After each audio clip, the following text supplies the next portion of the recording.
for a moment, if you like, if you can. Yeah. While soaring high amidst the stars, I spied a planet blue, as it twinkled quietly there in space like moonbeams on the dew. So I thought I'd take a wander down and see where they're at, and lo, beheld a giant tree, and upon its limb I sat. I saw the winter and the spring, and the summer and the fall, saw the man-made empires rise, and then I saw them fall. Saw so many people there, black and white and brown, and I saw their lovely children sing while dancing round and round. And I saw so many colours there, the brightest ever seen. Gold and yellows, blues and reds, and you guessed it, 40 shades of green. And I saw so many fishes swim, and the birds high in the sky, and I saw the baby at the breast that never would run dry. And I saw the soldier plant a tree, 'cause there was no war to win, no need to fight the enemy or to be afraid of him. And I saw the lamb walk with the lion, never once a doubt, but smiled at me as though to say, man, we've talked our problems out. Thank you very much.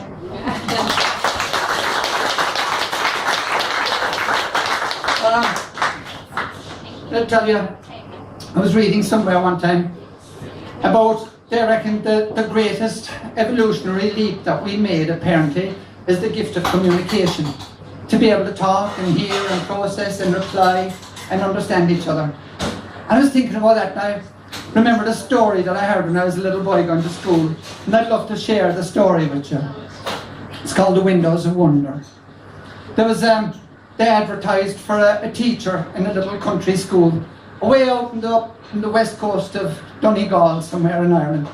And this young lady answered the advert, and she arrived at the village with her bicycle.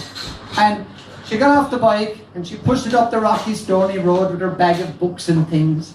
This is way back in the day before the motor car. And she went straight to the schoolhouse. And the headmaster said to her, we have a very high standard of education here, and punctuality is very high in the agenda as well. You will report at 9 o'clock in the morning, dismissed. And she thought, that's a bit of an ordinary welcome. So she went for a walk down the street, and all the townsfolk weren't much unlike the schoolmaster. They had their heads under them and they looked sad and forlorn. I thought, what happened to the people here? And then she got to the outskirts of the town, and there was this little old man walking towards her with a gammy leg and an old dirty old hat on him, a farmer. And he had a great big smile, and his scruffy beard and dirty, you know.